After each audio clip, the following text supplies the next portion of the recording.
Hello दोस्तों, आप सभी का स्वागत है सुरेंद्र मैथ 4.0 के यूट्यूब चैनल में। आज के इस वीडियो में दोस्तों हम लोग जो है ये होम गार्ड की जो बुक है एग्जाम 4 की, इसका जो है सोल्यूशन करने वाले हैं। दोस्तों आज के इस वीडियो में हम लोग जो है जियोग्राफी को डिस्कस करेंगे, भूगोल को। इसके पहले हम लोगों ने कंप्लीट जो है हिस्ट्री को डिस्कस कर लिया। यदि आपने उसको नहीं देखा सभी वीडियो को तो देख लीजिएगा। तो चलिए स्टार्ट कर लेते हैं। भारत का भूगोल व प्राकृतिक घटनाएँ को अब हम लोग जो है डिस्कस करने वाले हैं। तो चलिए स्टार्ट कर लेते हैं। भारत का भूगोल। भारत एक जो है भौगोलिक परिचय को देखेंगे। सबसे पहले तो भारत की आकृति, भौगोलिक अवस्थिति एवं विस्तार। भौगोलिक दृष्टि से भारत का जो है मुख्य भूभाग 8 अंश 4 मिनट उत्तरी अक्षांश से लेकर के 37 अंश 6 मिनट उत्तरी अक्षांश तथा 68 अंश 7 मिनट पूर्वी देशांतर से 97 अंश 25 मिनट पूर्वी देशांतर के मध्य फैला हुआ है। भारत का कुल भौगोलिक क्षेत्रफल 32,87,263 वर्ग किलोमीटर है। कर्क रेखा इस देश को दो जो है समान भागों में बांटती है। भारत का अक्षांशीय एवं जो है देशांतरी विस्तार बहुत पूछा जाता है, तो लगभग 30 अंश है। भारत का कुल क्षेत्रफल जो विश्व के कुल भौगोलिक क्षेत्रफल का लगभग 2.4% है। क्षेत्रफल की दृष्टि से विश्व का 7वां बड़ा देश जो है बात करें तो यह है, विश्व का जो है 7वां जो है बड़ा देश है भारत। और सबसे पहले नंबर पे कौन है सबसे बड़ा देश, तो ये रूस है, फिर कनाडा है क्षेत्रफल में, फिर उसके बाद चीन है, फिर अमेरिका है, फिर उसके बाद ब्राज़ील है, फिर ऑस्ट्रेलिया है। भारत की मानक समय रेखा 82 अंश 30 मिनट पूर्वी देशांतर है, जो भारत के मध्य प्रयागराज के निकट नैनी उत्तर प्रदेश से गुजरती है। भारत का समय ग्रीनविच समय से 5 घंटा 30 मिनट आगे है। कर्क रेखा 23 अंश 30 मिनट उत्तरी अक्षांश। भारत के 8 राज्यों गुजरात, राजस्थान, मध्य प्रदेश, छत्तीसगढ़, झारखंड व पश्चिम बंगाल, त्रिपुरा तथा मिजोरम से गुजरती है। प्रमुख चैनल बहुत पूछे जाते हैं। जल संधि तथा जो विभाजित क्षेत्र देखेंगे तो यहाँ पे पहला है 8 जो है अंश 8 डिग्री चैनल, ये जो है मालदीव और मिनिकॉय को अलग करता है, भारत में है। और अगला है 9 डिग्री चैनल, ये जो है मिनिकॉय और लक्षद्वीप को अलग करता है। 10 डिग्री चैनल अंडमान और निकोबार को जो है अलग करता है। ग्रेट चैनल इंदिरा पॉइंट और इंडोनेशिया को अलग करता है, विभाजित करता है। कोको जल संधि इम्पोर्टेंट है, ये अंडमान और कोको द्वीप म्यांमार को जो है अलग करता है। पाक जल संधि भारत और श्रीलंका को अलग करता है। भारत के पड़ोसी देश जनसंख्या व क्षेत्रफल की दृष्टि से दक्षिण एशिया का सबसे बड़ा देश है भारत है जनसंख्या। और अगला है भारत के 17 राज्यों की सीमाएं पड़ोसी देशों से मिलती हैं। भारत की स्थलीय सीमा 7 देशों से मिलती हैं, चीन, नेपाल, भूटान, पाकिस्तान, बांग्लादेश, म्यांमार एवं अफगानिस्तान। भारत एवं जो है श्रीलंका आपस में जुड़े हैं, तो पाक जल संधि से जुड़े हैं। भारत के भू आकृतिक प्रदेश, भारत में देखेंगे तो पर्वत 10.6% है, पहाड़ियाँ 18.5% हैं, पठार 27.7% है और मैदान की बात करें तो 43.2% है।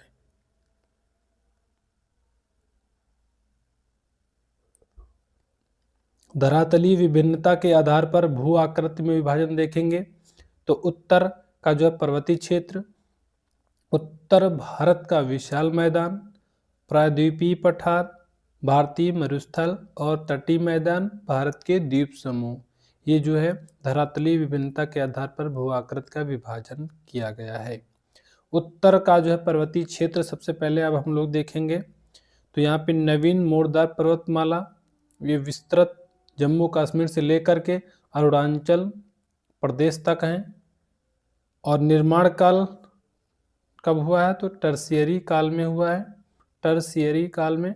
लंबाई कितनी है? नवीन मुर्दार जो पर्वतमाला है इसकी 2500 किलोमीटर है। चौड़ाई बहुत पूछी जाती है, तो 160 किलोमीटर पूरब में और 400 किलोमीटर पश्चिम में। माउंट एवरेस्ट एवं जो है पूर्वी हिमालय में कंचनजंगा है। माउंट एवरेस्ट जो है एवं पूर्वी हिमालय में कंचनजंगा।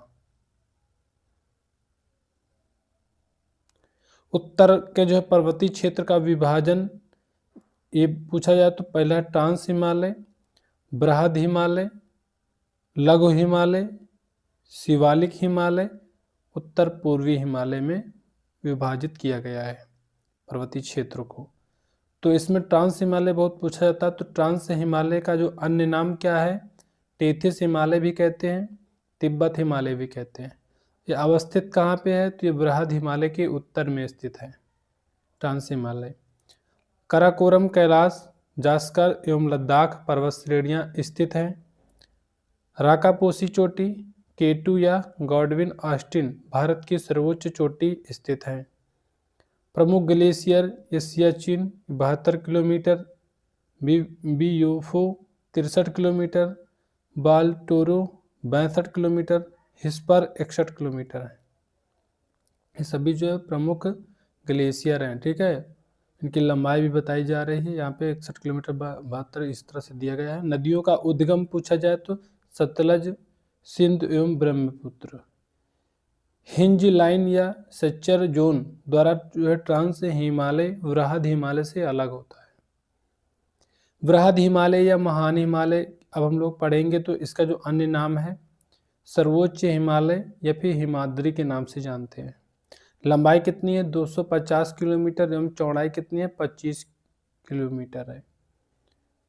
विस्तृत ये जो है नंगा पर्वत पश्चिम से जो है लेकर के नामचा बरवा पर्वत ये पूरब में जो है स्थित है। इसका विस्तार। प्रमुख दर्रे इसमें हैं, कौन कौन से हैं बृहद हिमालय में? तो बुर्जिल व जोजिला कश्मीर में है, और बारालाचा और सिपक ये सभी जो है दर्रे कहाँ पे है? बृहद हिमालय या महान हिमालय में स्थित हैं। दोस्तों सिपकिला था, आधा इधर लिखा हुआ, सिपकिला हिमाचल प्रदेश में। माना और नीति और लिपु लेख ये उत्तराखंड में। नाथुला कहाँ पे? सिक्किम में है। नदियों का उद्गम अगर पूछे तो गंगा, यमुना व उनकी सहायक नदियाँ, माउंट एवरेस्ट या सागरमाथा ये सर्वोच्च चोटी हैं। वृहद हिमालय लघु हिमालय से मेन सेंट्रल थ्रस्ट MCT द्वारा अलग होता है। प्रमुख पर्वत चोटियाँ इसमें कौन कौन सी है? तो माउंट एवरेस्ट है 8,848 जो है मीटर है। कंचनजंगा 8,597 मीटर है। मकालू 8,481 मीटर है, और धौलावीरा 8,172 मीटर है। नंगा पर्वत है, अन्नपूर्णा और नंदा देवी हैं सभी चोटियाँ। लघु या मध्य हिमालय अब हम लोग पढ़ेंगे तो यहाँ पे अन्य नाम इसका क्या है लघु या मध्य हिमालय का? तो महाभारत श्रेणी या हिमाचल श्रेणी के नाम से जानते हैं। अवस्थित कहाँ पे है? तो बृहद हिमालय के दक्षिण और जो है शिवालिक हिमालय के उत्तर में। चौड़ाई कितनी है? तो 80 किलोमीटर से लेकर के 100 किलोमीटर। औसतन ऊंचाई कितनी है? तो 1800 मीटर से लेकर के 3000 मीटर। मुख्य जो है सीमांत दरार द्वारा लघु एवं शिवालिक हिमालय अलग होता है। प्रमुख श्रेणियाँ पीर पंजाल श्रेणी, धौलाधर श्रेणी, मैसूरी श्रेणी और महाभारत श्रेणी। घास के मैदान ये मर्ग हैं, कहाँ पे है? कश्मीर में है, जैसा कि गुलमर्ग, सोनमर्ग, बुगियाल या पयार ये उत्तराखंड में है। शिवालिक हिमालय हम लोग पढ़ेंगे तो शिवालिक हिमालय का ये हिमालय का जो सबसे दक्षिणी भाग है। शिवालिक हिमालय जो है हिमालय का सबसे जो है दक्षिणी जो है भाग है। विस्तार कहाँ से कहाँ तक है? तो पोतवार बेसिन यानी पाकिस्तान से लेकर के असम के दिहांग तक है। हिमालय फ्रंटल फॉल्ट HFF द्वारा जो उत्तरी मैदान से अलग होता है। औसत ऊंचाई बहुत पूछा जाता है तो 600 से लेकर के 1500 मीटर है शिवालिक हिमालय की ऊंचाई।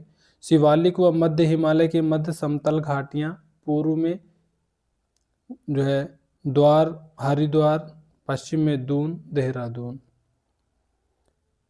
उत्तर पूर्वी हिमालय की बात करें तो अवस्थित है ये दिहांग दिहाम गार्ज से लेकर के दक्षिण से मुड़कर उत्तर पूर्वी राज्यों में फैला है। झूम या स्थानांतरित कृषि की प्रमुखता है उत्तरी पूर्वी हिमालय में। अन्य पर्वत श्रेणियां जैसे कि हम लोग देखेंगे तो यहाँ पे राज्य है, पहाड़ियाँ हैं। अरुणाचल प्रदेश में कौन कौन सी पहाड़ियाँ हैं तो डफला हैं, अबोर मिसमी है, पटकोई, बूम। नागालैंड में नागा पहाड़ी है, मणिपुर में मणिपुर पहाड़ी है, असम में मिकिर है, इम्पोर्टेंट है याद रखना। मेघालय में गारो, खासी, जयंतियाँ हैं पहाड़ियाँ, ये बहुत पूछी जाती हैं। नदी घाटियों की सीमाओं के आधार पर प्रादेशिक विभाजन की बात करें तो यहाँ पे कश्मीर, हिमालय, ये सिंधु से सतलज तक कश्मीर और हिमाचल प्रदेश में। और अगला है कुमाऊं हिमालय। कुमाऊं हिमालय की बात करें तो ये सतलज से काली नदी तक उत्तराखंड राज्य में है। नेपाल हिमालय ये काली से तीस्ता नदी तक, ये नेपाल तक विस्तृत है। असम हिमालय तीस्ता से ब्रह्मपुत्र नदी तक है। सिक्किम, असम, अरुणाचल प्रदेश, भूटान में स्थित है असम हिमालय। हिमालय के हिमनद हिमरेखा, तो हिमालय में जो है हिमरेखा की ऊंचाई अलग अलग स्थानों पर अलग अलग मिलती है। कश्मीर में हिमरेखा की ऊंचाई 5100 से 5800 मीटर है, जबकि पूर्वी हिमालय में यह ऊंचाई 400 मीटर मिलती है। फिर पंजाल दर्रा की बात करें तो अवस्थित कहाँ पे है ये, जम्मू कश्मीर में है। कुलगांव को कोठी से जोड़ता है ये पीर पंजाल दर्रा, कुलगांव को कोठी से जोड़ता है। जोजिला दर्रा ये अवस्थित है जम्मू कश्मीर में, श्रीनगर को लेह से जोड़ता है।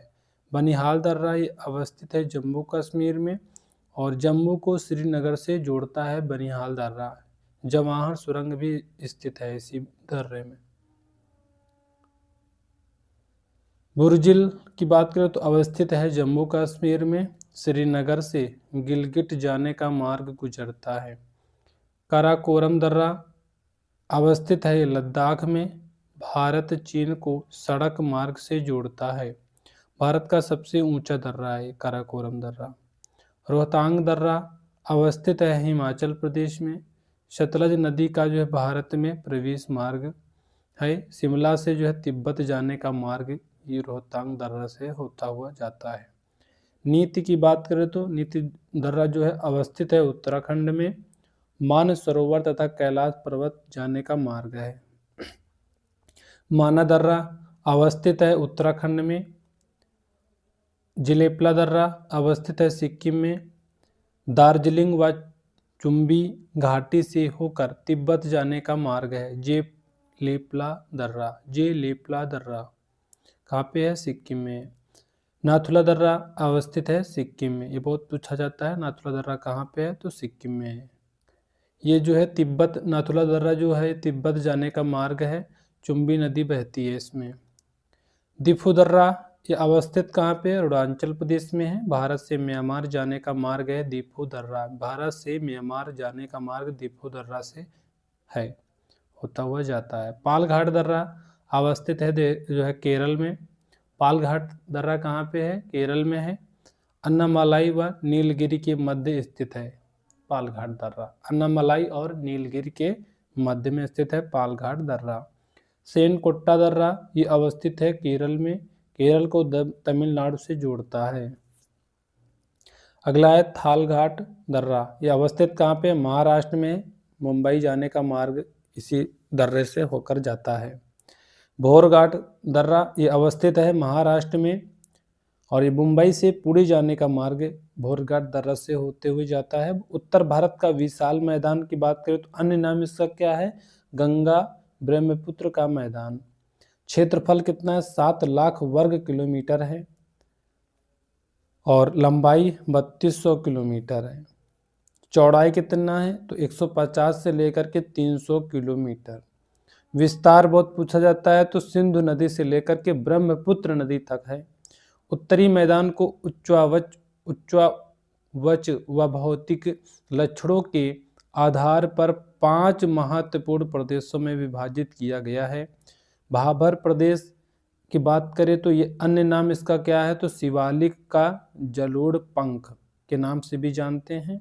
विस्तार सिंधु नदी से तीस्ता नदी तक है। भाबर नदी, जो भाबर प्रदेश है दोस्तों, ये सिंधु नदी से तीस्ता नदी तक इसका विस्तार है। चौड़ाई पूछी जाए तो भाबर प्रदेश की जो चौड़ाई है 8 से लेकर के 10 किलोमीटर है।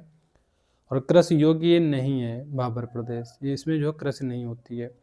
तराई क्षेत्र बहुत पूछा जाता है, तो ये अवस्थित कहाँ पे है, भाबर प्रदेश के दक्षिण में स्थित है। चौड़ाई कितना है, तो 15 से लेकर के 30 किलोमीटर है। नदियां दृश्यमान है इसमें। कृषि योग्य ये भूमि है तराई क्षेत्र। अगला है दोस्तों जो है बांगर क्षेत्र, बांगर क्षेत्र की बात करें तो ये पुरानी जलोढ़ मिट्टी से निर्मित है। विस्तार बहुत पूछा जाता है, तो गंगा का जो उत्तरी मैदान, सतलज का जो है मैदान, नदियों के मध्यवर्ती भाग। कृषि के लिए कम उपयोगी है। लवणता मृदा कल्लर नाम से प्रसिद्ध है। कंकरीली ऊंची भूमि धूड़ नाम से प्रसिद्ध है। अगला है दोस्तों खादर क्षेत्र। नवीन जलोढ़ मिट्टी से निर्मित है खादर क्षेत्र। अन्य नाम क्या है, बाढ़ के मैदान के नाम से जानते हैं या कछारी प्रदेश के नाम से जानते हैं। चीका मृदा की अधिकता और कृषि के लिए उपयोगी है खादर क्षेत्र। अगला है भारत की महत्वपूर्ण घाटियां। तो घाटी दी गई हैं, राज्य दिया गया है, संक्षिप्त विवरण दिया गया है।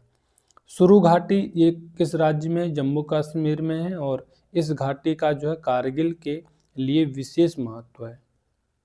कश्मीर घाटी ये राज्य जम्मू कश्मीर में है। यह घाटी हिमालय तथा पीर पंजाल श्रेणियों के बीच स्थित जो है बनिहाल दर्रे द्वारा जम्मू से जुड़ी है।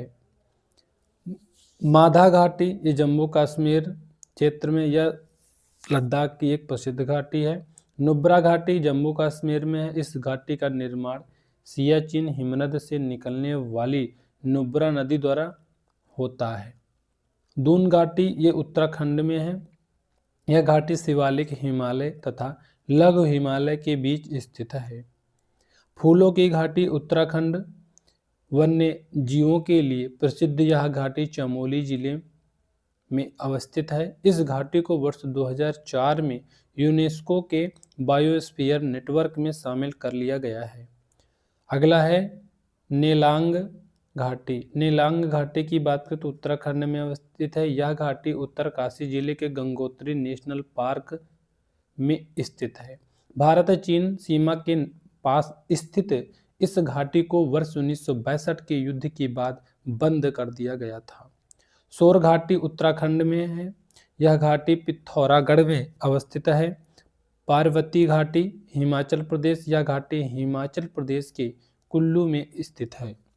चंबा घाटी हिमाचल प्रदेश, इस घाटी में खज्जियार, भरमौर तथा डलहौजी प्रमुख पर्यटन स्थल स्थित हैं। अगला दोस्तों है, थोड़ा धुंधला है, अब मैनेज कर लेना। किन्नौर घाटी ये हिमाचल प्रदेश में, यह घाटी हिमाचल प्रदेश के उत्तर पूर्वी भाग में स्थित है, जो तिब्बत की सीमा से लगती है। कांगड़ा घाटी ये हिमाचल प्रदेश में है। कांगड़ा घाटी धर्मशाला जो कि प्रमुख संस्कृत तथा पर्यटन जो है स्थल है, इसी घाटी में अवस्थित है। कुल्लू घाटी हिमाचल प्रदेश में है। यह घाटी धौलाधर तथा पीर पंजाल श्रेणियों के मध्य स्थित है। लाहौर घाटी हिमाचल प्रदेश में है। चंद्र तथा भागा नदियां इस जो है घाटी से होकर प्रवाहित होती हैं। स्पीति घाटी ये हिमाचल प्रदेश में है। इस घाटी में ताबो मठ बौद्धों का जो प्रसिद्ध मठ स्थित है। सिंधु और उसकी सहायक जो है देखेंगे नदियों द्वारा निर्मित दोआब एक तरफ नदी है। विस्त दोआब ये ब्यास सतलज नदी। बारी दोआब ब्यास रावी। रचना दोआब रावी चिनाब और चाज दोआब चेनाब झेलम। सिंधु सागर दोआब झेलम चेनाब व सिंधु। प्रायद्वीपीय पठार की बात करें तो अन्य नाम इसका क्या है, पठारों का पठार। भारतीय उपमहाद्वीप का सबसे प्राचीनतम भूखंड है। औसत पश्चिम में गिर पहाड़ियों से लेकर पूर्व में राजमहल पहाड़ियां तथा उत्तर पूर्व में शिलांग एवं कार्बी आंगलोंग पठार, उत्तर पश्चिम में अरावली पर्वतमाला एवं दिल्ली तथा दक्षिण में इलाची पहाड़ियों तक है। प्रायद्वीपीय पठार को विभिन्न क्षेत्रों में विभाजित किया जा सकता है। अरावली श्रेणी की बात करें तो यह पर्वत श्रेणी जल विभाजक के रूप में कार्य करती है। इसकी पश्चिम की ओर माही और लूनी नदियां निकलती हैं जो अरब सागर में गिरती हैं। पूरब की ओर की जो प्रमुख नदी बनास है, इंपॉर्टेंट है याद रखना। यह श्रेणी पालनपुर गुजरात से राजस्थान होकर दिल्ली तक लगभग 800 किलोमीटर की लंबाई में विस्तृत है। इसका सर्वोच्च शिखर गुरु शिखर 1722 मीटर आबू की पहाड़ियों में स्थित है। बुंदेलखंड का पठार की अब हम लोग बात करेंगे तो इसके जो उत्खात भूमि का प्रदेश है, नदियां कौन से, तो चंबल है। विंध्य श्रेणी विस्तार ये गुजरात, मध्य प्रदेश, उत्तर प्रदेश, बिहार, छत्तीसगढ़ में है विंध्य श्रेणी का विस्तार, और उत्तरी भारत और प्रायद्वीपीय भारत की मुख्य जल विभाजक है विंध्य श्रेणी। नर्मदा द्वारा जो है विंध्य पर्वत सतपुड़ा पर्वत से अलग होता है और धात्विक खनिज संसाधनों का अभाव है इसमें विंध्य श्रेणी में। सतपुड़ा श्रेणी की बात करें तो ये विस्तार ये गुजरात, मध्य प्रदेश, महाराष्ट्र, छत्तीसगढ़, छोटा नागपुर का पठार तक है और नर्मदा और ताप्ती नदियों के मध्य जल विभाजक का कार्य करता है सतपुड़ा श्रेणी। महादेव पर्वत पर जो स्थित धूपगढ़ 1350 मीटर सर्वोच्च चोटी है। नर्मदा और सोन नदियों का जो उद्गम स्थल भी है सतपुड़ा श्रेणी।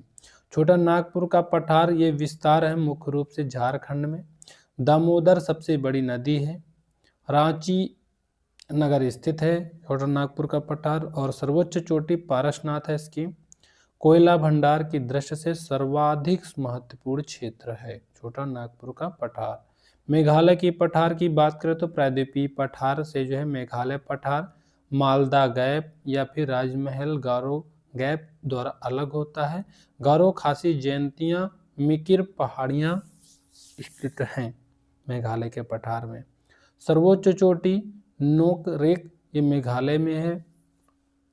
विश्व की सर्वाधिक वर्षा प्राप्त करने वाले क्षेत्र मासिनराम एवं जो है चेरापूंजी स्थित है मेघालय के पठार में। पूर्वी घाट की बात करें तो विस्तार ये उड़ीसा से लेकर के तमिलनाडु तक है। प्रमुख नदियां इसमें महानदी, गोदावरी, कृष्णा, कावेरी, पलार नदी बहती हैं। पूर्वी घाट की सर्वोच्च चोटी पूछी जाए तो विशाखापत्तनम की चोटी। ये प्रमुख पहाड़ियां कौन कौन सी, जवादी और सेवराय हैं। तटीय मैदान पश्चिमी तटीय मैदान और पूर्वी तटीय मैदान में विभाजित है। पश्चिमी तटीय मैदान की बात करें तो इसका जो विस्तार है गुजरात के सूरत से लेकर के तमिलनाडु के कन्याकुमारी तक जो है गुजरात में सर्वाधिक चौड़ाई है इसकी पश्चिमी तटीय मैदान की। पूर्वी तटीय मैदान ये विस्तार है इसका स्वर्ण रेखा नदी से लेकर के कन्याकुमारी तक है। प्रमुख डेल्टा तो पूछा जाए तो महानदी जो डेल्टा है उड़ीसा में है और गोदावरी डेल्टा ये आंध्र प्रदेश में है। कृष्णा डेल्टा ये आंध्र प्रदेश में है और कावेरी डेल्टा ये तमिलनाडु में है। इंपॉर्टेंट है याद रखना, जो इम्पोर्टेंट बस वही इसमें दिया गया है। भारत के द्वीप समूह देखेंगे तो अंडमान जो है निकोबार द्वीप समूह देखेंगे तो बंगाल की खाड़ी में स्थित है। ये 572 द्वीपों का समूह है। अंडमान निकोबार की राजधानी पोर्ट ब्लेयर दक्षिणी अंडमान में स्थित है। सेल्यूलर जेल दक्षिणी अंडमान द्वीप में स्थित है। सर्वोच्च चोटी इसकी सैडल पीक उत्तरी अंडमान में स्थित है।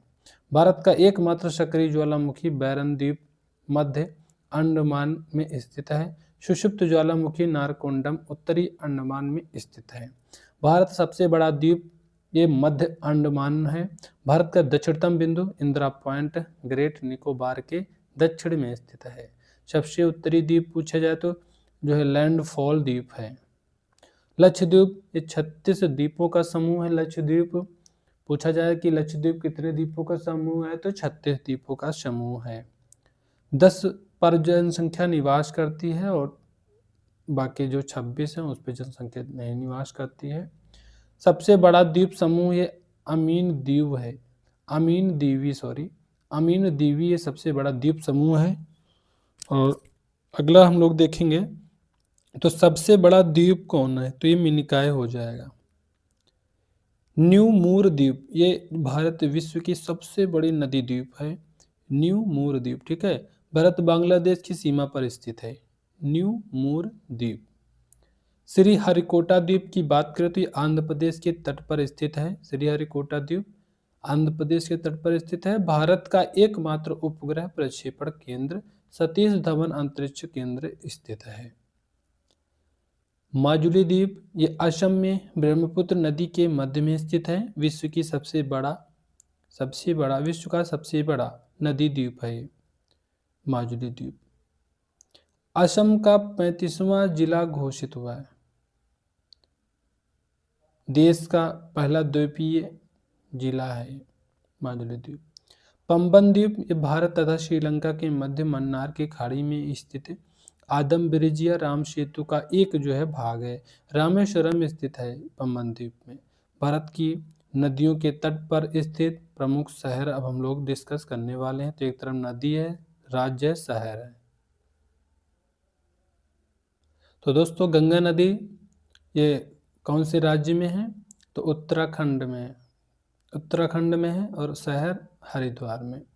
और उत्तर प्रदेश में भी गंगा नदी है। कहाँ कहाँ पे? शहर में वाराणसी में है, फर्रुखाबाद में है, कानपुर शहर में है, कन्नौज में है और बलिया में है। बिजनौर में गंगा नदी बहती है। सहारनपुर में भी गंगा नदी का बहती है गंगा नदी। बिहार में भी है, जैसे कि पटना में और भागलपुर में गंगा नदी प्रवाहित होती है। अगला है यमुना नदी। ये उत्तर प्रदेश राज्य में अगर हम लोग देखेंगे तो आगरा, इटावा, मथुरा शहर में बहती है। और दिल्ली में भी यमुना नदी है, नई दिल्ली में।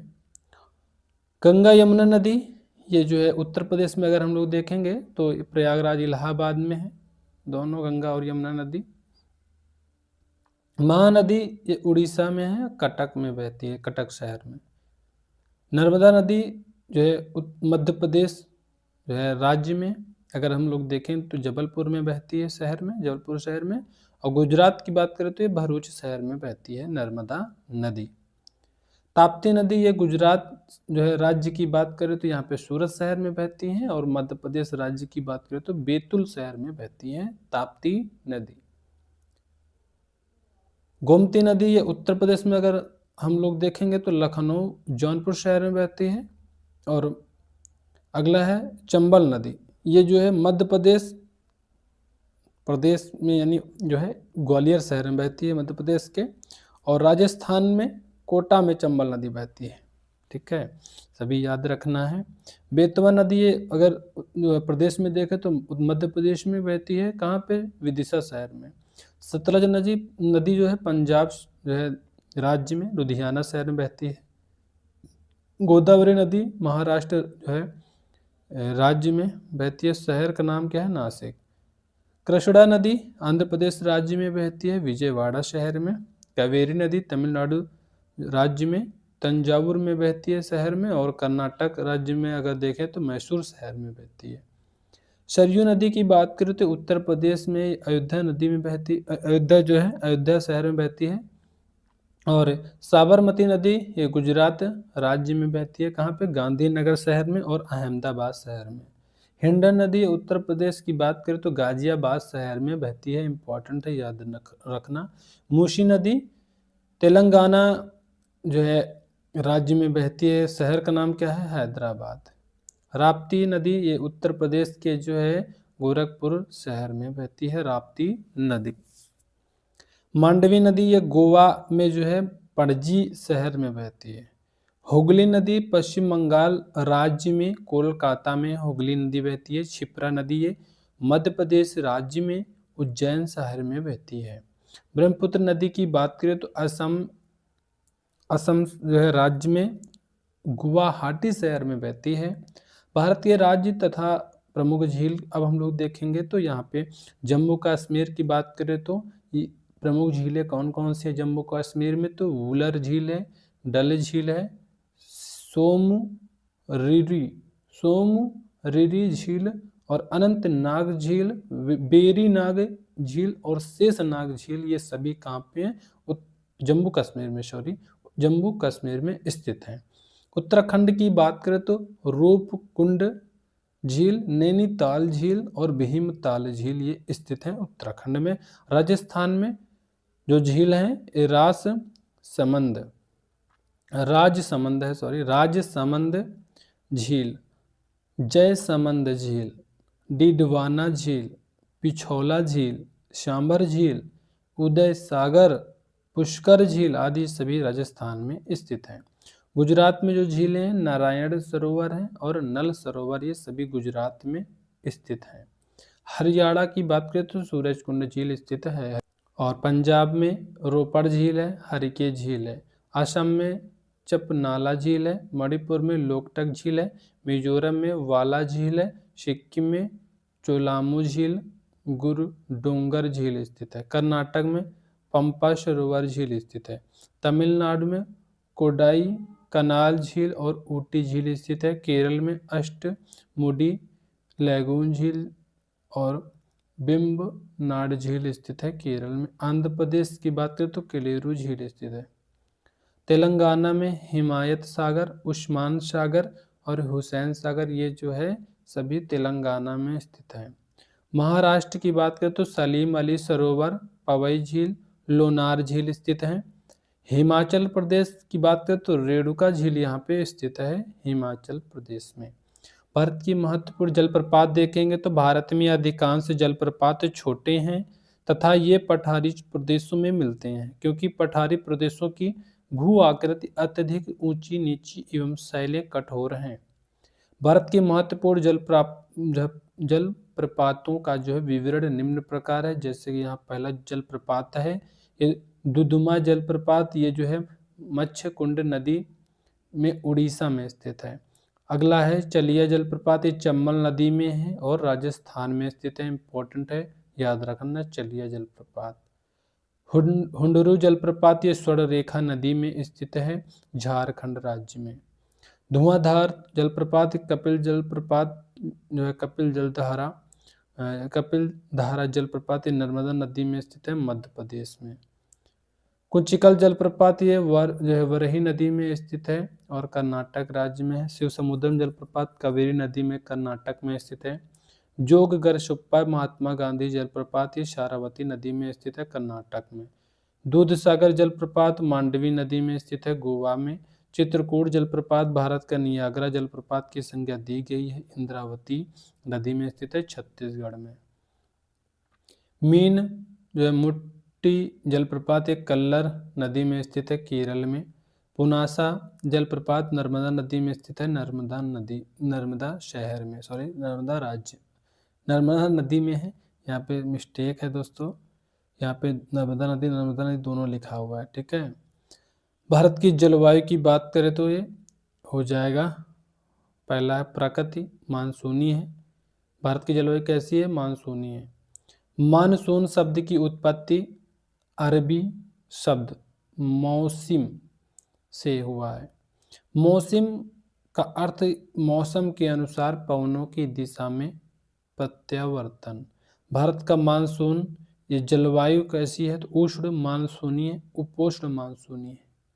अगला है कर्क रेखा का जो है दक्षिणी भाग उष्ण कटिबंध और उत्तरी भाग शीतोष्ण कटिबंध। उत्पत्ति का जो कारण है ग्रीष्म ऋतु में वायुमंडलीय परिसरण में परिवर्तन फलस्वरूप दक्षिणी पश्चिमी मानसून की उत्पत्ति। मानसून का आगमन जो है, मानसून का जो आगमन है जून में होता है। मानसून की सक्रियता अवधि जून से सितंबर तक। सर्वप्रथम आगमन केरल तट पर होता है। मानसून का जो निवर्तन है ये जो है अक्टूबर और नवंबर माह में मानसून का जो है पीछे हटना या जो है लौटना मानसून का निवर्तन कहलाता है। भारत में वर्षा का जो अनुपात है, मानसून पूर्व स्थानीय चक्रवाती वर्षा 10%, दक्षिणी पश्चिमी मानसून वर्षा 74%, प्रत्यावर्तित मानसूनी जो है वर्षा है 13% है और पश्चिमी विक्षोभ ये 3% है। भारत की ऋतुएं, भारत की जो है जलवायु को मुख्य रूप से 4 ऋतुओं में बांटा गया है। ग्रीष्म ऋतु, ये अवधि 15 मार्च से लेकर के 15 जून तक रहता है। औसत तापमान कितना रहता है? 30 अंश से 32 अंश सेल्सियस तक रहता है। अधिकतम तापमान 48 अंश सेल्सियस तक जाता है। सबसे गर्म स्थान ब्रियावली बीकानेर राजस्थान में है। ग्रीष्मकालीन तूफान, ये इसमें जो है पहले है काल बैसाखी इस अर्थ बैसाख के महीने में आने वाली तबाही है। प्रभावित क्षेत्र कौन से होते हैं? असम एवं पश्चिम बंगाल। भयंकर एवं विनाशकारी वर्षा युक्त पवने हैं ये। चाय, पटसन एवं जो है चावल की खेती के लिए लाभकारी है। अगला है आम्र वर्षा। ये मानसून वर्षा, मानसून पूर्व वर्षा की बौछारें आम्र वर्षा कहलाती है। मानसून क्षेत्र केरल एवं जो है तटीय कर्नाटक। आम के फलों को जो शीघ्र पकाने में सहायक है ये आम्र वर्षा। फूलों की बौछार, ये प्रभावित क्षेत्र ये केरल एवं निकटवर्ती क्षेत्र है। कहवा के फूलों के खिलने में सहायक है फूलों की बौछार। लू क्या है? तो लू शुष्क, गर्म एवं जो पीड़ादायक पौने हैं। प्रभावित क्षेत्र कौन से? उत्तरी मैदान में जो पंजाब से लेकर बिहार तक। दिल्ली और पटना के बीच तीव्रता अधिक होती है इसमें। वर्षा ऋतु अवधि जून से लेकर के सितंबर तक है, होती है वर्षा ऋतु। और जो है उत्तरदायी पवने इसमें कौन से हैं? दक्षिणी पश्चिमी मानसूनी पवने। विश्व का जो है सर्वाधिक वर्षा वाला स्थान मासिन राम, चेरापूंजी, खास पहाड़ी, मेघालय। भारत में सबसे कम वर्षा लेह लद्दाख में होता है। अरावली पर्वतीय क्षेत्र एवं तमिलनाडु के कोरोमंडल तटीय क्षेत्र में मानसूनी वर्षा नहीं होती है। शरद ऋतु अवधि जो है सितंबर से दिसंबर तक, मानसून के निवर्तन का जो है काल कहते हैं। शीत ऋतु की बात करें तो अवधि जो है नवंबर के जो मध्य से फरवरी तक है। सर्वाधिक ठंडे माह जनवरी फरवरी। उत्तर भारत का जो है औसत दैनिक तापमान 21 अंश सेल्सियस से कम। रात्रि का तापमान काफ़ी कम होता है। सबसे ठंडा स्थान द्रास जम्मू कश्मीर है। पश्चिमी विक्षोभ ये उत्पत्ति भूमध्य सागर से होता है। भारत में प्रवेश पश्चिम एवं उत्तर पश्चिम दिशा से पश्चिमी जेट प्रवाह द्वारा होता है। पश्चिमी विक्षोभ द्वारा उत्तरी एवं जो उत्तरी पश्चिमी भारत में वर्षा होती है। विक्षोभ रबी की फसलों के लिए लाभदायक है। अगला दोस्तों है मानसून के अगला है मानसून के अनुसंधान से संबंधित प्रमुख संस्थान देखेंगे। तो पहला है अंतरिक्ष अनुप्रयोग केंद्र, ये अहमदाबाद में है। Centre for development of and advanced computing, ये कहाँ पे? पुणे में। भारतीय मौसम विभाग, ये कहाँ पे? नई दिल्ली में है। और भारतीय राष्ट्रीय समुद्र सूचना सेवा केंद्र, ये हैदराबाद। भारतीय विज्ञान संस्थान, ये बेंगलुरु इसका राइट आंसर हो जाएगा। अगला है भारत की मृदा। भारत की मृदा हम लोग देखेंगे तो मृदा जो शब्द की उत्पत्ति लैटिन शब्द सोलम से हुई है। इंपॉर्टेंट है, याद रखना, जिसका जो अर्थ है फर्श। 6.0 से 7.0 pH मान वाली जो है मृदा पौधों की वृद्धि के लिए उपयुक्त होती है। मृदा का वर्गीकरण, पहला है जलोढ़ मृदा, अन्य नाम इसके क्या है? तो कछारी मृदा या फिर कांप मृदा है। निर्माण नदियों द्वारा लाए गए अवसादों के निक्षेपों से होता है। क्षेत्रफल 15 लाख वर्ग किलोमीटर। विस्तार उत्तरी मैदान, तटीय मैदान, प्रायद्वीपीय भारत के नदी बेसिन व डेल्टाई क्षेत्र है। खनिज पोटास सर्वाधिक जो है चूना। उत्पादित जो फसलें गेहूं, चना, जौ, दालें, तिलहन, जूट। और जल धारण क्षमता कितनी है? चिकनी जलोढ़ में सर्वाधिक है। विभाजन फर्स्ट जो है भाबर और सेकंड तराई में होता है इसका विभाजन जलोढ़ मृदा का। और तीसरा है बांगर और चौथा है खादर। अगला है लाल पीली मृदा की बात करें तो इसका जो निर्माण है कम वर्षा वाले क्षेत्रों में जहां रवेदार अग्नि चट्टाने की उपस्थिति है। क्षेत्रफल 5.18 लाख वर्ग किलोमीटर है। विस्तार दक्कन के पठार के पूर्वी एवं दक्षिणी भाग तमिलनाडु में सर्वाधिक विस्तार है। अगला है खनिज। खनिज की बात करें तो लोहा, चूना एवं एल्यूमिनियम है। फसलें चावल, रागी, तंबाकू, सब्जियां, मूंगफली, बाजरा हैं। मृदा का जो है लाल रंग लोहे के ऑक्साइड के कारण होता है। अत्यधिक जो है निच्छालित मृदाएं। अगला है काली मृदा, अन्य नाम इसका क्या है? काली कपासी मिट्टी या फिर रेगुर।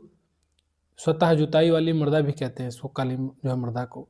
निर्माण दरार उद्भेदन से निकलने जो है लावा पदार्थों के विखंडन से होता है। क्षेत्रफल की बात करें तो 5.46 लाख वर्ग किलोमीटर है। विस्तार महाराष्ट्र के दक्कन ट्रैप के उत्तरी पश्चिमी क्षेत्र में सर्वाधिक है। काठियावाड़ प्रायद्वीपीय गुजरात, मालवा पठार मध्य प्रदेश, कोयम्बटूर मदुरै पठार तमिलनाडु, छोटा नागपुर पठार। खनिज पोटास, एल्यूमिनियम, मैग्नीशियम कार्बोनेट। उत्पादित फसलें इसमें कौन कौन सी होती है काली मृदा में? तो कपास होता है, गन्ना होता है, गेहूं, प्याज और फल। अगला है दोस्तों लैटेराइट मृदा।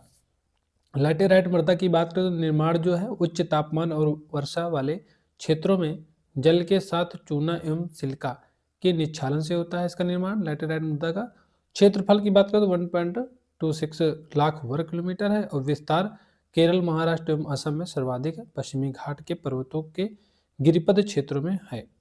खनिज लोहे के ऑक्साइड एवं जो है एल्यूमिनियम के यौगिक इसमें मिलते हैं।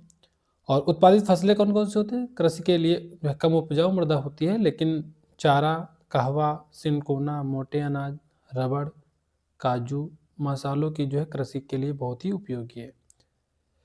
पर्वतीय मृदा, इसका जो अन्य नाम है वनीय मृदा भी कहते हैं इसको, पर्वतीय मृदा को। निर्माण जो हुआ है पर्वतों के ढालों पर इसका निर्माण है। क्षेत्रफल 2.85 लाख वर्ग किलोमीटर है। विस्तार कश्मीर से लेकर के अरुणाचल प्रदेश तक है पर्वतीय मृदा का विस्तार। खनिज की बात करें तो जीवाश्मों की जो है अधिक मात्रा होती है। पोटास, चूना एवं जो फास्फोरस की जो है कमी होती है पर्वतीय मृदा में। उत्पादित फसलें कौन सी हैं? तो इसमें कहवा होता है, चाय, मसाले एवं फल। अगला है मरुस्थलीय मृदा या फिर शुष्क मृदा भी कहते हैं। इसका निर्माण जो है अत्यधिक तापमान वाले शुष्क जल वायवीय क्षेत्रों में है और 1.42 लाख वर्ग किलोमीटर ये क्षेत्रफल इसका मरुस्थलीय मृदा या शुष्क मृदा का। विस्तार बहुत पूछा जाता है। दक्षिणी पंजाब से उत्तरी गुजरात के जो है शुष्क प्रदेश, पश्चिमी राजस्थान एवं पश्चिमी हरियाणा। खनिज रेत सर्वाधिक मात्रा में होता है, लोहा, फास्फोरस एवं कैल्शियम। उत्पादित फसलें कौन सी हैं? तो बाजरा हो गया, रागी हो गया, ज्वार हो गया, तिलहन आदि। वर्षा बहुत कम और जो वाष्पीकरण अधिक होने के कारण मृदा में नमी और कार्बनिक तत्वों की जो है अत्यंत कमी रहती है। लवणीय मृदा की बात करें तो अन्य नाम इसका जो है रेह भी कहते हैं, रेह, कल्लर, ऊसर। निर्माण शुष्क और अर्ध शुष्क जलवायु एवं जो है जलाक्रांत व अनूप क्षेत्रों में। क्षेत्रफल 1.7 लाख जो है वर्ग किलोमीटर है। विस्तार पश्चिमी गुजरात, पूर्वी तट के जो है डेल्टाओं एवं जो सुंदरवन क्षेत्र में, कच्छ का झरन पंजाब हरियाणा में तक है इसका विस्तार। खनिज की बात करें तो पोटेशियम, मैग्नीशियम, कैल्शियम है। उत्पादित फसलें कौन सी हैं? तो गन्ना हो गया, धान हो गया, बरसीम हो गया, फालसा, जामुन, आंवला तथा अमरूद। पीट तथा जैव मृदा। निर्माण इसका जो है नदियों द्वारा निर्मित डेल्टाई क्षेत्रों में जल भराव होने से होता है हुआ है। विस्तार मुख्य रूप से जो है केरल के जो है अलप्पुझा जिले तथा जो उत्तराखंड के अल्मोड़ा और सुंदरबन डेल्टा में तक है। और खनिज की बात करें लोहा हो गया, कार्बनिक पदार्थ हो गया, जीवाश्म, ह्यूमस। उत्पादित फसलें कौन सी? मैंग्रोव वनस्पति, हल्की उर्वरता वाली जो है फसलें। इन मृदाओं में भौतिक व रासायनिक परिवर्तन बहुत कम होते हैं। हम लोग पढ़ने वाले भारत की प्राकृतिक वनस्पति के बारे में। तो प्राकृतिक वनस्पति की बात करें तो मिट्टी एवं जो है जल वायविक परिस्थितियों में स्वतः विकसित होने वाली वनस्पति है प्राकृतिक वनस्पति। और वनस्पति का वितरण जो है पर्वतीय क्षेत्र में ऊंचाई के साथ जो है तापमान घटने के साथ साथ प्राकृतिक वनस्पति में परिवर्तन आता है। इन वनों को दो भागों में बांटा जा सकता है, उत्तरी पर्वतीय और जो है दक्षिणी पर्वतीय वन। क्षैतिज वितरण तथा जो है वर्षा के आधार पर वितरण, और दूसरा है ऊर्ध्वाधर वितरण तथा जो है तापमान के आधार पर वितरण।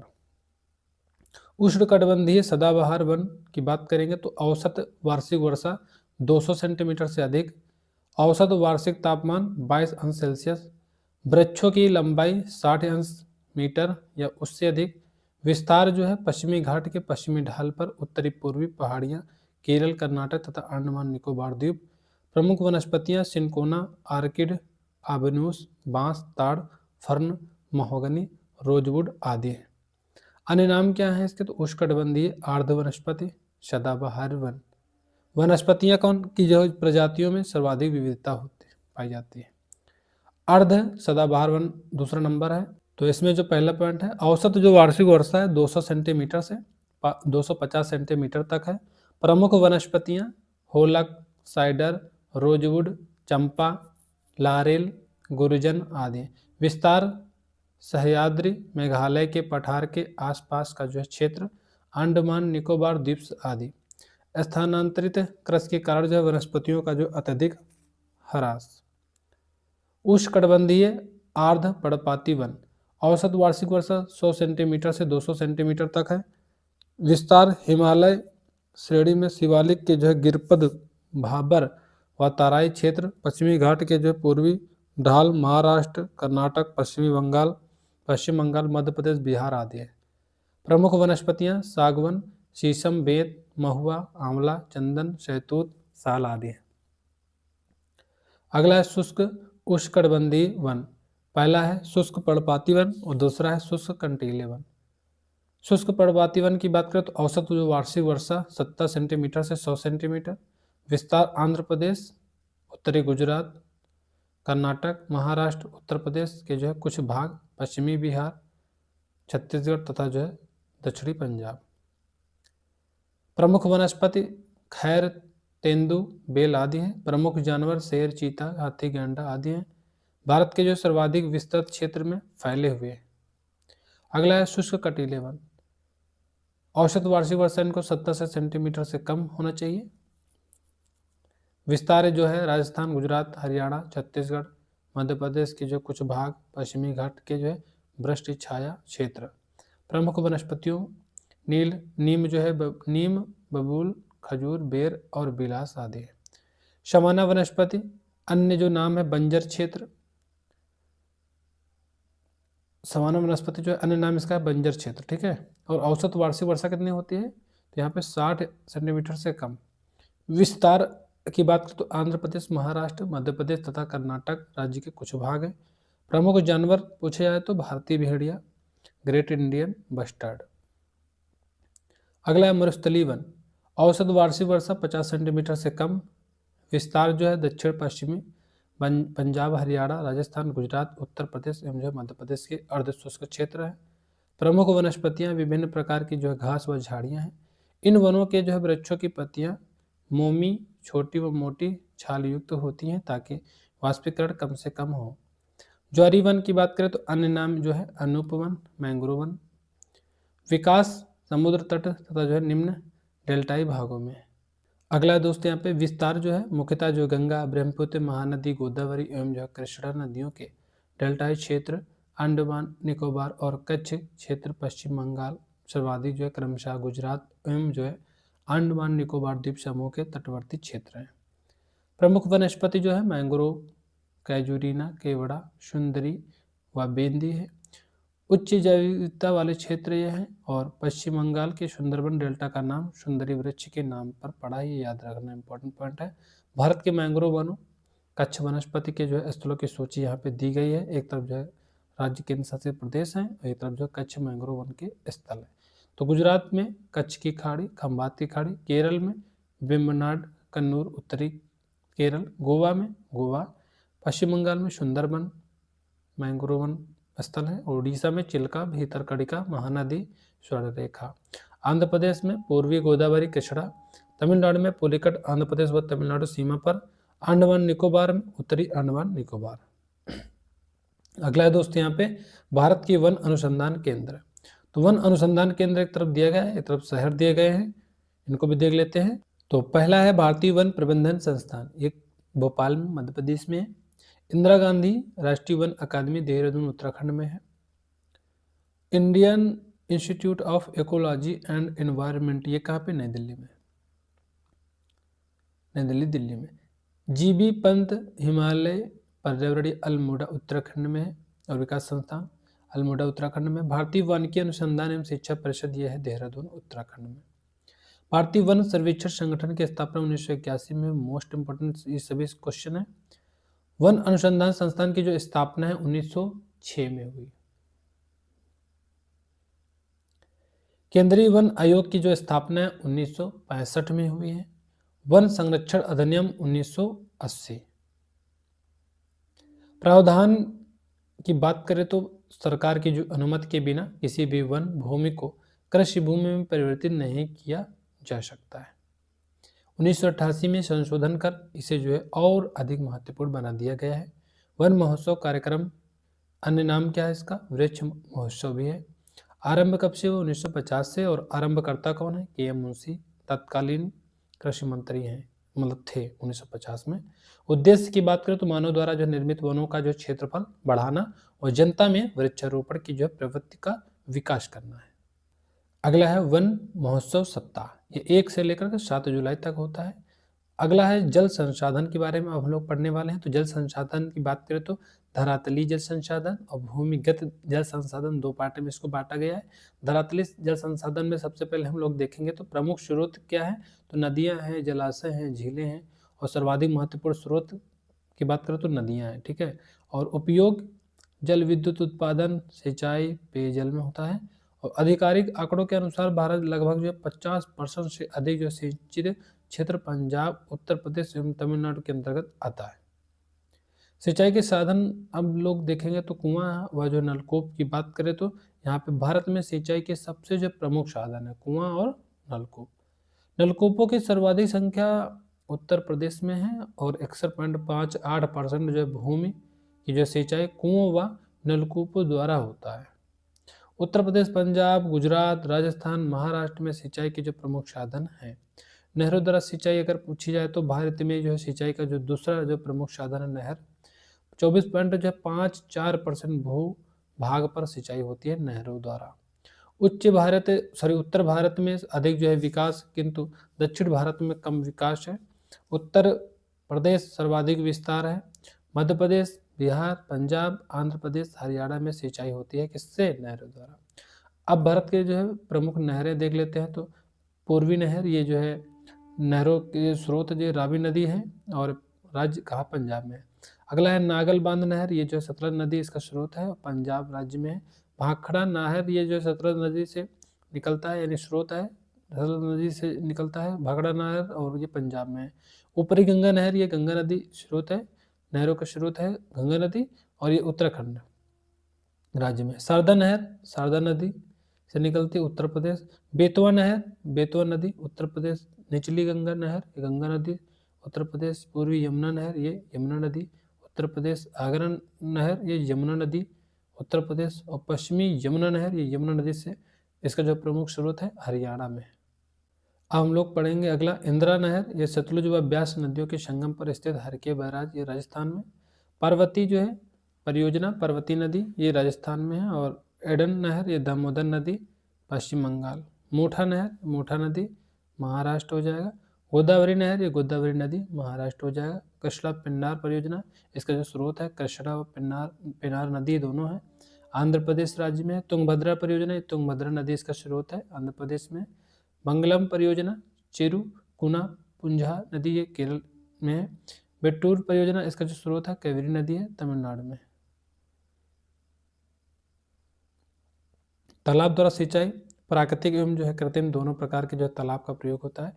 2.97% जो क्षेत्र की सिंचाई तालाबों से होती है। तमिलनाडु सर्वाधिक यहाँ पे तालाबों से सिंचाई होती है, और कर्नाटक उसके बाद आंध्र प्रदेश, तेलंगाना, मध्य प्रदेश, राजस्थान, बिहार आदि में तालाब से सिंचाई होती है। भारत की जो प्रमुख नहर सिंचाई परियोजनाएं को देखेंगे तो इंदिरा गांधी जो नहर परियोजना है 30 मार्च 1958 गृह मंत्री गोविंद वल्लभ पंत द्वारा जो है नींव रखी गई। सतलज और जो है ब्यास के संगम पर अवस्थित हरकी बैराज से इंदिरा गांधी नहर निकलती है। ऊपरी गंगा नहर की बात करें तो हरिद्वार के जो है निकट गंगा नदी से निकाली गई है।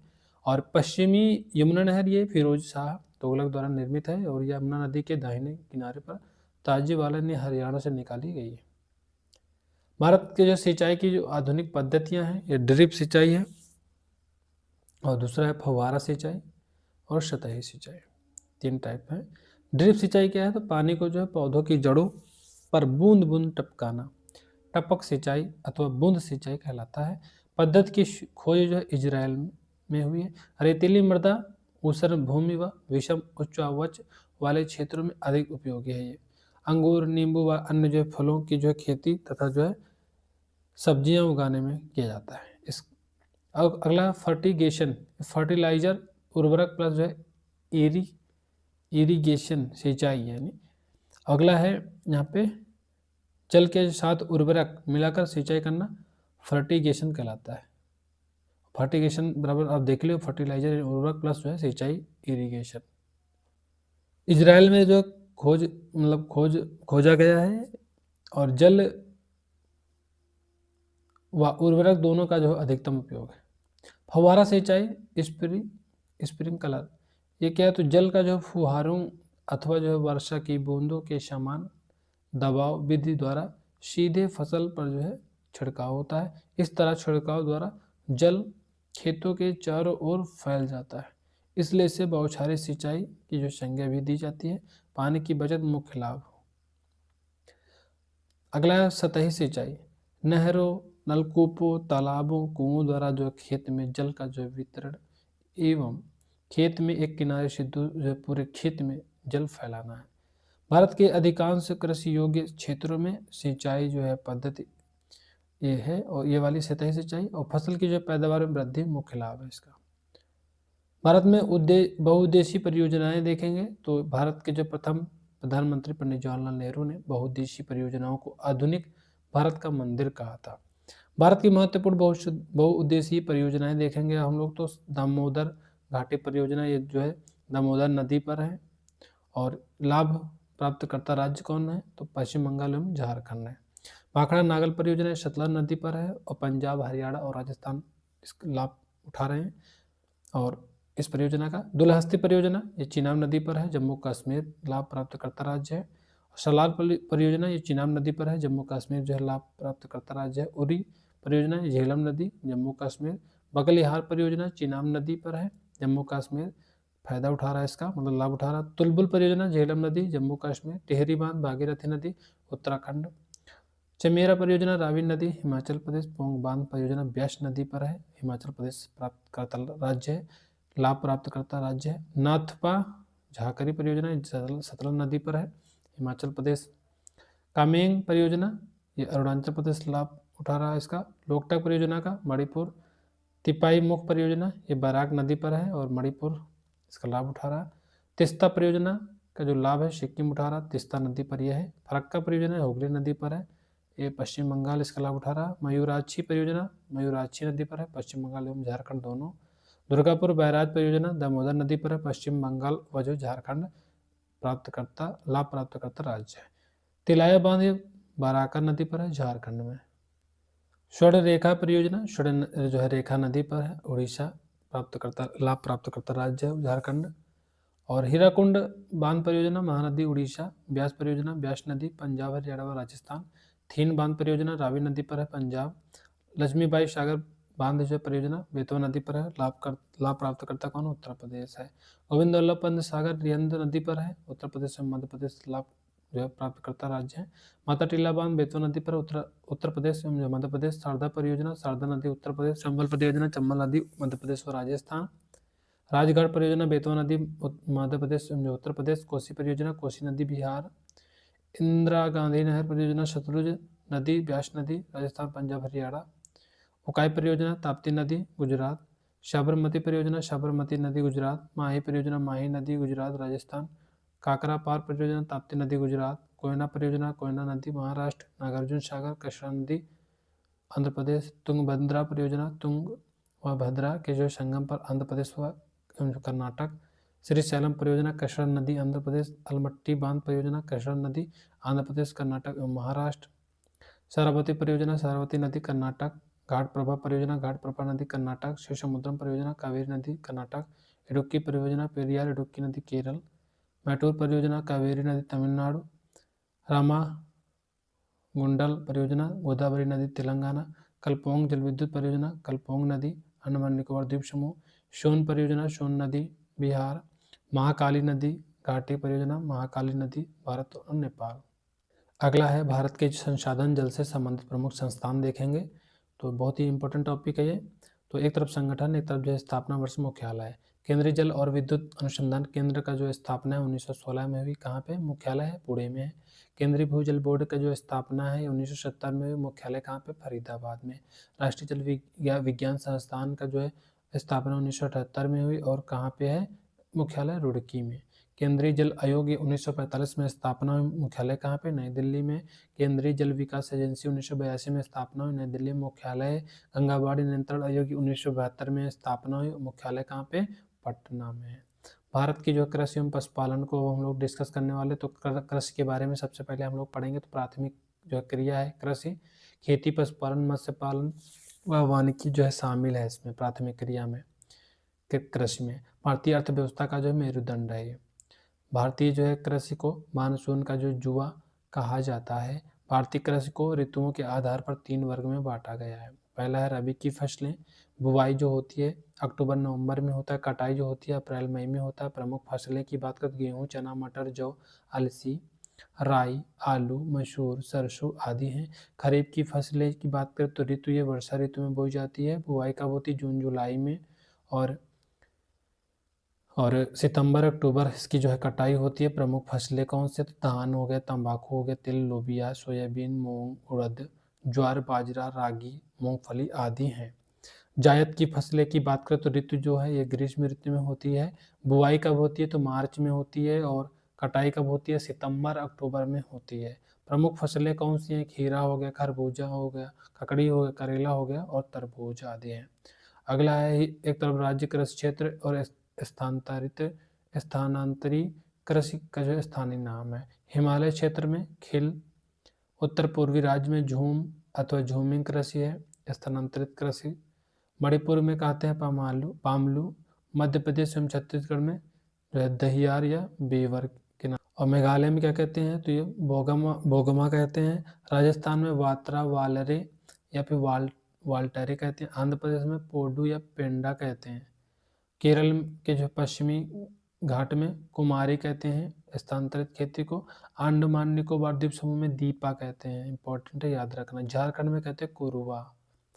भारत की प्रमुख फसलें तथा जो अग्रणी उत्पादक राज्य देखेंगे तो जो गेहूं है ये इसका जो है अग्रणी उत्पादक राज्य है उत्तर प्रदेश है, फिर उसके बाद पंजाब है, उसके बाद मध्य प्रदेश है। चावल में पश्चिम बंगाल, उत्तर प्रदेश, आंध्र प्रदेश है। कुल दालें में मध्य प्रदेश, राजस्थान, महाराष्ट्र है। कुल तिलहन में मध्य प्रदेश, राजस्थान, गुजरात है। और ज्वार की बात करें तो महाराष्ट्र, कर्नाटक, मध्य प्रदेश। बाजरा राजस्थान, उत्तर प्रदेश और गुजरात है। कपास की बात करें तो गुजरात, महाराष्ट्र और आंध्र प्रदेश है। कॉफी में कर्नाटक, केरल, तमिलनाडु है। नारियल में तमिलनाडु, केरल, कर्नाटक, आंध्र प्रदेश है। रबड़ में केरल है, तमिलनाडु है, फिर कर्नाटक है। फल उत्पादन में सबसे ज़्यादा उत्तर प्रदेश है, फिर आंध्र प्रदेश, फिर महाराष्ट्र, फिर गुजरात है। चाय की बात करें तो असम है, फिर पश्चिम बंगाल है, फिर तमिलनाडु, फिर केरल है। मक्का की बात करें आंध्र प्रदेश, महाराष्ट्र, कर्नाटक, मध्य प्रदेश हो जाएगा। गन्ना उत्तर प्रदेश, महाराष्ट्र, कर्नाटक हो जाएगा। कृषि जोत यानी भू जोत तथा उनके आकार देखेंगे तो कृषि का एक जो है विशिष्ट आकार अथवा जो स्थान भू जोत अथवा जो कृषि जोत कहलाता है। कृषि जोत मुख्य रूप से 5 प्रकार की होती हैं जो निम्न प्रकार के हैं। सीमांत जोत की बात करें तो 1.00 हेक्टेयर से जो है कम भूमि वाली जोत सीमांत जोत कहलाती है। भारत में सीमांत किसानों की संख्या सबसे अधिक है। छोटी जोत की बात करें तो 1.00 हेक्टेयर से जो है 2.00 हेक्टेयर वाली जो है जोत छोटी अथवा जो लघु जोत कहलाती है। अर्ध मध्यम जोत अब हम लोग देखेंगे इसके बारे में। तो 2.00 हेक्टेयर से 4.00 हेक्टेयर भूमि वाली जोत को अर्ध मध्यम जोत कहलाती है।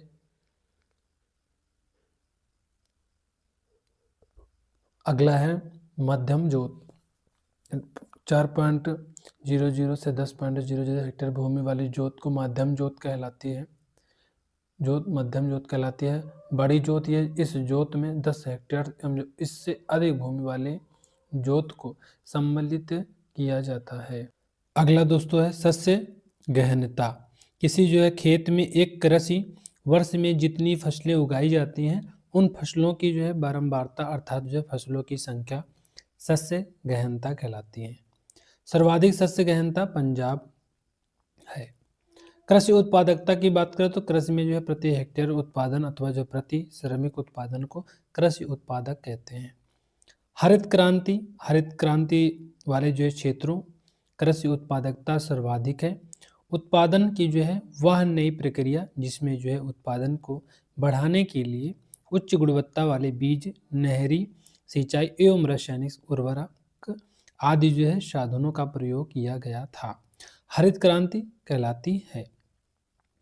हरित क्रांति कहलाई। अन्य नाम क्या है? अधिक जो है उपज देने वाली किस्मों का कार्यक्रम इसका अन्य नाम है। हरित क्रांति जो है शब्द का जो सर्वप्रथम प्रयोग अमेरिकी वैज्ञानिक डॉक्टर विलियम एस गॉड द्वारा किया गया। भारत में हरित क्रांति जो है वर्ष 1965-66 में प्रारंभ की गई थी। भारत में हरित क्रांति के जनक एम.एस. स्वामीनाथन को माना जाता है, जबकि विश्व में हरित क्रांति के जो जनक है नॉर्मन बोरलॉग को माना जाता है। हरित क्रांति का जो सर्वाधिक प्रभाव जो है खाद्यान्न फसलों विशेषकर जो है गेहूं, चावल, मक्का पर पड़ा। हरित क्रांति का जो क्षेत्रीय प्रभाव पड़ा, इस क्रांति ने पंजाब, हरियाणा और पश्चिमी उत्तर प्रदेश में खाद्य उत्पादन में वृद्धि की। भारत में कृषि क्रांतियों के जो है उपनाम देखेंगे तो हरित क्रांति का जो उत्पादन है खाद्यान्न उत्पादन में जो वृद्धि करना है। केसर क्रांति का जो उत्पादन है केसर उत्पादन में है। दुग्ध क्रांति का जो उत्पादन है दुग्ध उत्पादन से है। रजत क्रांति का संबंध अंडा कुक्कुट उत्पादन से है। गुलाबी क्रांति का जो संबंध है झींगा मछली उत्पादन से है। प्याज उत्पादन औषध उत्पादन से। अगला है हरित सोना क्रांति, बांस का जो उत्पादन है। हरित जो सोना क्रांति है बांस का उत्पादन से है। सुनहरी क्रांति की बात करें तो फल का जो है उत्पादन और शहद का उत्पादन, ये सुनहरी क्रांति का जो है मुख्य उद्देश्य है, मतलब बढ़ावा देना। ठीक है। अगला है रजत और रेशा क्रांति, ये जो है कपास का जो उत्पादन से संबंधित है। बादामी जो है क्रांति, ये जो है मसाला उत्पादन से संबंधित है। सदाबहार क्रांति की बात करें तो जैविक खेती को जो है प्रोत्साहन एवं किसानों को फसल का जो है उचित मूल्य दिलाने व उत्पादन बढ़ाने से संबंधित है। अगला है दोस्त यहाँ पे सुनहरा रेशा क्रांति, जूट का उत्पादन से इसका संबंध है। अगला है इंद्रधनुषी क्रांति, इसका जो दोस्तों संबंध है ये सभी जो है क्षेत्रों के उत्पादन में वृद्धि करना है। इंद्रधनुषी क्रांति का संबंध। गोल क्रांति का जो संबंध है आलू का उत्पादन से है। और लाल क्रांति का जो संबंध है टमाटर और मांस उत्पादन से है। और पीले क्रांति का जो संबंध है तिलहन का उत्पादन से है। और अगला है दोस्तों यहाँ पे भूरी क्रांति, ये काफी का उत्पादन से संबंधित है। नीली क्रांति ये जो मत्स्य का उत्पादन से संबंधित है। ग्रे क्रांति उर्वरक का जो उत्पादन से संबंधित है। अगला है भारत की जो कृषि से संबंधित महत्वपूर्ण संस्थान देखेंगे तो भारतीय कृषि अनुसंधान संस्थान, या इसका मुख्यालय जो है ये नई दिल्ली में है। और स्थापना कब हुई थी? 1905 में हुई थी। भारतीय कृषि अनुसंधान संस्थान की स्थापना 1905 में नई दिल्ली में मुख्यालय है। भारतीय दलहन अनुसंधान संस्थान ये जो है कानपुर में है उत्तर प्रदेश में, और इसके जो स्थापना है 1983 में हुई। राष्ट्रीय कृषि और ग्रामीण विकास बैंक नाबार्ड की जो स्थापना है ये जो है 1982 में हुई। और ये है कहाँ पे मुख्यालय? तो मुंबई में इसका जो मुख्यालय है। राष्ट्रीय चावल शोध संस्थान, इसका जो मुख्यालय है कटक उड़ीसा में है। और स्थापना कब हुई? 1946 में। भारतीय गन्ना अनुसंधान संस्थान ये लखनऊ में, इसका मुख्यालय है उत्तर प्रदेश में। और 1952 में इसकी जो है स्थापना की गई, याद रखना इंपॉर्टेंट है गन्ना वाला। भारतीय सब्जी अनुसंधान संस्थान वाराणसी उत्तर प्रदेश में मुख्यालय है। और 1992 में इसका जो है स्थापना वर्ष है। केंद्रीय वनस्पति अनुसंधान संस्थान ये लखनऊ में मुख्यालय है उत्तर प्रदेश में। 1953 में स्थापना हुई। अगला यहाँ पे केंद्रीय आलू अनुसंधान संस्थान, ये कहाँ पे? शिमला मुख्यालय हिमाचल प्रदेश में। और 1956 में इसका जो है स्थापना हुई। केंद्रीय शुष्क बागवानी संस्थान ये बीकानेर राजस्थान में इसका मुख्यालय है। 1976 में इसका जो है स्थापना वर्ष है। केंद्रीय नारियल अनुसंधान संस्थान ये जो है कासरगोड केरल में इसका मुख्यालय है। 1916 में इसका जो है स्थापना हुई है। राष्ट्रीय मत्स्य विकास बोर्ड, इसका जो हैदराबाद तेलंगाना में इसका मुख्यालय है। 2006 में इसके जो है स्थापना किया गया है। राष्ट्रीय डेयरी अनुसंधान संस्थान ये करनाल हरियाणा में इसका जो है करनाल हरियाणा में इसका जो है मुख्यालय है। 1955 में इसकी जो है स्थापना की गई। राष्ट्रीय मांस एवं जो पोल्ट्री केंद्र ये जो है दिल्ली जो है इसका मुख्यालय है दिल्ली में, और 2009 में इसकी स्थापना की गई। केंद्रीय जूट प्रौद्योगिकी अनुसंधान संस्थान ये कोलकाता में मुख्यालय है। 1938 में इसका जो है स्थापना किया गया है। पशुपालन एवं डेयरी विकास। पशुपालन की बात करें तो कृषि विज्ञान की एक जो है महत्वपूर्ण शाखा है। पशुधन गणना वर्ष 1919 में वर्ष की जो है प्रथम पशु जनगणना की गई। वर्ष 1951 में प्रथम जो है पशुधन जनगणना हुई, आज़ादी के बाद की गई, और प्रत्येक जो है 5 वर्ष के अंतराल पर जो है पशुगणना की जाती है। अगला है यहाँ पे दोस्त कुक्कुट पालन। कुक्कुट पालन की बात करें तो कुक्कुट जो है अर्थात मुर्गी पालन पशुपालन के तहत एक जो है क्रिया जो है कलाप है, जिसमें जो है मांस व अंडों के उत्पादन के लिए मुर्गी बतख का जो है पालन पोषण होता है। शीर्ष अंडा जो उत्पादक जो राज्य की बात करें तो आंध्र प्रदेश है, तमिलनाडु है, तेलंगाना है, पश्चिम बंगाल आते हैं। डेयरी विकास, जो भारत सरकार के जो पशुपालन और डेयरी विभाग ने जो है फरवरी 2014 में देश भर में राष्ट्रीय डेयरी विकास कार्यक्रम जो है लागू किया गया। इसका जो है उद्देश्य गुणवत्ता पूर्व दूध का जो है उत्पादन, प्रोसेसिंग और विपणन के लिए बुनियादी ढांचे का जो सृजन करता है। श्वेत क्रांति के जनक हैं डॉक्टर वर्गीज कुरियन को कहा जाता है। भारत में श्वेत क्रांति को सफल बनाने के लिए 1970 में ऑपरेशन फ्लड कार्यक्रम की शुरुआत की गई। विश्व के दुग्ध उत्पादक जो देशों में भारत प्रथम स्थान है। भारत के जो है राज्यों में दुग्ध उत्पादन में जो है प्रथम स्थान उत्तर प्रदेश का है। भारत में प्रति व्यक्ति दुग्ध उपलब्धता में जो है पंजाब हरियाणा 2019-20 में और 1344 जो ग्राम के साथ जो है प्रथम स्थान पर है। नीली क्रांति का संबंध जो है, नीली क्रांति के जो जनक हैं ये हीरालाल चौधरी है, और नीली जो क्रांति वर्ष 1985 में प्रारंभ की गई। अमूल पूरा नाम क्या है? AMUL इसका जो पूरा नाम है आनंद मिल्क यूनियन लिमिटेड। प्रारंभ पंजीकरण ये दिसंबर 1946 में, और उद्देश्य की बात करें गुजरात के जो है आनंद जिले के जो है दुग्ध उत्पादकों के लिए समुचित बाजार व्यवस्था उपलब्ध करवाना है। राष्ट्रीय डेयरी विकास बोर्ड का जो गठन है 1965 में की गई। GM फसल, भारत का जो है प्रथम GM फसल BT का पास है। भारत में प्रथम कृषि विश्वविद्यालय की जो स्थापना वर्ष 1960 में पंतनगर उत्तराखंड में की गई थी। प्रमुख कृषि बोर्ड पहला है रबर बोर्ड, ये 1940 में स्थापना हुई। मुख्यालय कहाँ पे? कोट्टायम केरल में। तंबाकू बोर्ड 1976 में स्थापना हुई, गुंटूर आंध्र प्रदेश में मुख्यालय है। कॉफी बोर्ड 1942 में स्थापना हुई, बेंगलुरु कर्नाटक में मुख्यालय है। चाय बोर्ड 1954 में स्थापना हुई और कोलकाता पश्चिम बंगाल में मुख्यालय है। मसाला बोर्ड 1987 में स्थापना हुई, कोच्चि केरल में मुख्यालय है। भारत में विद्युत संसाधन, ऊर्जा संसाधन, एक तरफ विवरण एक तरफ जो प्रतिशत। तो पहला है ऊष्मा विद्युत, या कोयला तेल और प्राकृतिक गैस जैसे जो है जीवाश्म ईंधन का उपयोग करके उत्पन्न किया गया 58.9%।